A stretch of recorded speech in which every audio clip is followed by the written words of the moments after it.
G'day beer lovers, Aussie beer lover here. We're in Pittsfield, Massachusetts. We're right in the west. I'm getting beeped at, how's it going? And we're here at Wandering Star Brewery. And just tried all the beers here. We've got Chris and we got his little fella Andrew here. And we got Fuggles the cat. All sorts of stuff in your mouth, though, son. G'day Chris. G'day Andrew. Actually, this is Alex. Oh, Alex, sorry, right. mate. Don't worry. There's all sorts again. of I thought I had Andrew before. That's right. You did, yeah.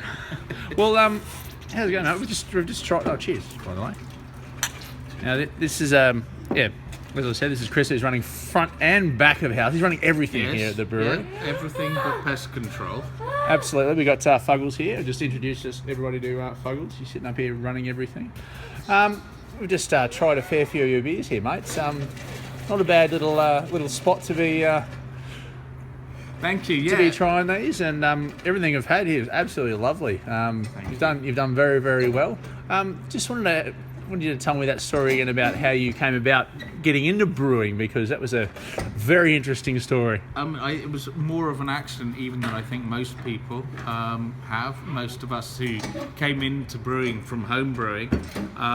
But I was sitting on a trading floor actually in Manhattan one day, very hungover, looking at home brewing equipment, and someone listed the contents of a brewery for an entire brew pub that had gone bust in Michigan, and they listed the contents of it for 35 grand, which even in my hungover and completely naive state, I thought, that looks like a bit of a bargain. That's the best time to be buying things, impulse buying things off the internet. Well, when yeah, you've been clearly, hungover. Absolutely. You know, that little bit of retail therapy. I spent so much money on booze last night, I ought to buy something concrete today. Magnificent. So I had that never die wandering moment, and pressed the bid button expecting to be outbid several times, but at least I'd never be able to say what if. And 3 days later I owned a brewery. Sounds like a dream to everybody. Yeah. Well, mate, the brewery you've got here is making some bloody good beers, and it's a very wide range of beers here. You can see behind you here. What are your biggest sellers here? Thunderbolt IPA. I mean, just IPAs obviously go very well. Our ESB is selling very well as well. Lovely. We're not really in a neighbourhood that is. Our market is not really a very hop heavy one. There aren't that many big hopheads around. Alex, can you stop blowing on that beer engine now? This is for some of the new beers coming out in cask.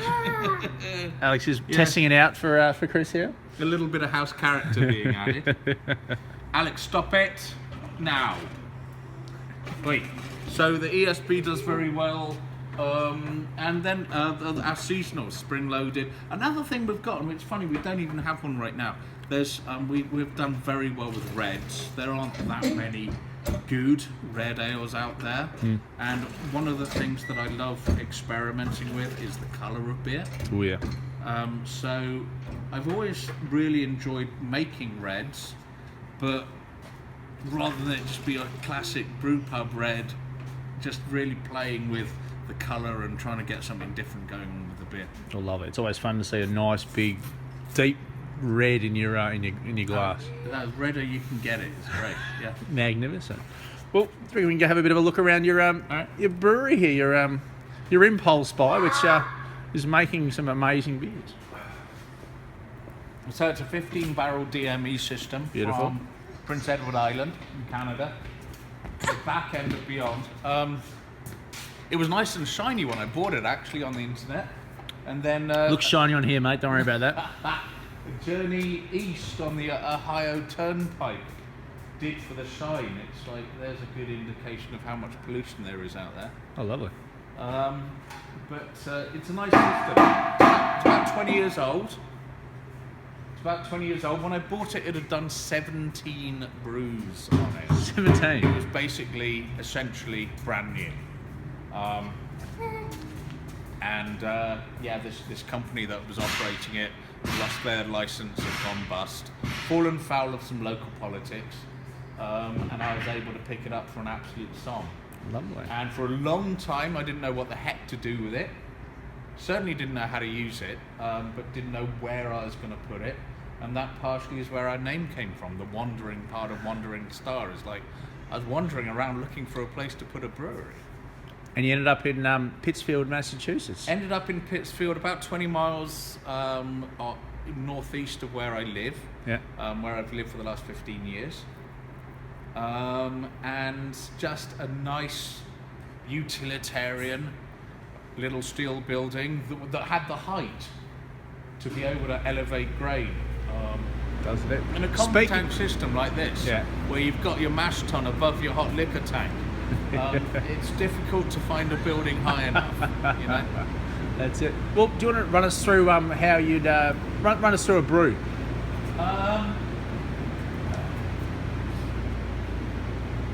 Went up and down a ladder 17 times or so with a 20 kilo sack of grain on your back. Perfect. Pour it into the hopper. Hopper drops down. Inside that room is our grain mill. And the grain mill basically crushes, doesn't pulverize, but just really squeezes, stroke crushes the grain so the husks are still intact. But then and there's some flour and grits and so on. And then that mix gets pulled up this pipe curving up to the top here. There's a steel coil inside that.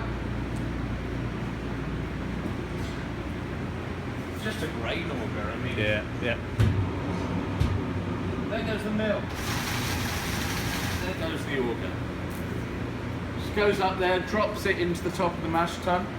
I've left it disconnected right now so there's no moisture getting into the tube. And in the mash tun it mixes. We get all and with hot water at a temperature that we get all the starch conversion into sugar. So we have to be quite precise about the temperature there and the rate at which we are delivering the grain into it and the consistency and so on, because it makes a big difference on the finish of the beer. Lower temperature you get a drier beer, higher temperature you get a less alcoholic but more full-bodied beer. So it sits in that mash tun for an hour and a half or so, and then after that period, all this porridge has basically totally changed in consistency, and you start letting off the wort, which is basically unfermented beer, and after recirculating it through the bed of barley a few times so that it's clear, you pump it into the kettle, you add the hops, you boil it for about an hour and a half. Brewery smells nice and wonderful. And then you pump it through the heat exchanger into the fermenters, which are the two silver tanks at the end there. At that point, the brewer, apart from a crap load of cleaning, the kind of brewer's job is done. Then it's the yeast for the next week or so, and the yeast does its job. And then we filter the beer. We do filter most of our paler beers. Yeah, I just love the look of that beer, plus the longevity of that beer is so improved by filtration. Well, we do cask beers as well, but I think that cask beers should be cask conditioned and on one side, and that keg beers should always be filtered, and you should have a good amount of difference between them. Got any casks on at the moment? Not here, because we're a production brewery, so we actually have very limited retail hours. Yep. For people to come and fill growlers. We don't actually sell any pints here at all. It's just samples here at the brewery. But we have a couple of cask outlets in the county, and we've had a lot of success. Actually, a lot of success in neighbouring New York State, down in New York City and in the Albany area. Lovely. With casks. Yeah. And so you're a bit of a busy man. You're not just running this lovely brewery that you. Actually, this place is looking a bit lonely right now, because I've been working a lot on a new brewery, a new brew pub that is opening up about 20 miles north of here. and it's a smaller brewery, a 7-barrel brewery, but it's a lot prettier. It's behind glass in a tap room in a contemporary art museum 20 miles north of here, and it's a really good space. And actually one of the interesting things about brewing up there has not only been the opportunity to kind of experiment with doing smaller brews, because a smaller brew, you know, you have a little bit less risk involved with taking some risks, with doing something different, but also just trying to do something that puts some clear blue water between the beers I do here and the beers I do up there. It's all brand new recipes. It's all a completely different set of malts. We're using completely different yeasts. The water is up there is different, and the equipment is different. So in the end, the only thing that's the same is the brewer. And it's been a really good challenge to try and build a whole completely different suite of beers up there. Well, I'll tell you what, after tasting all the beers here, I'm looking forward to going up tomorrow night actually to have a taste of the beers up there. So tell you what, the brewer's been pretty good. The system here's been pretty good. So I'll be looking to see if you're still making good beers up there. I'm looking forward to it. I think you'll like it. I will be coming to the end of a double brew, double brewing an IPA, so twin batches into a large fermenter up there. So it'll have been a long work day by the time Adam rocks up tomorrow evening. But I think he'll enjoy the beers.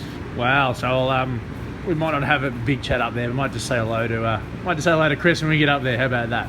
Sounds good. All right. Thank you very much, Chris. Cheers, Thank you very much. Cheers. Thank you, Fuggles. Link that up. And cheers. We'll get back to you a bit later. Cheers, guys.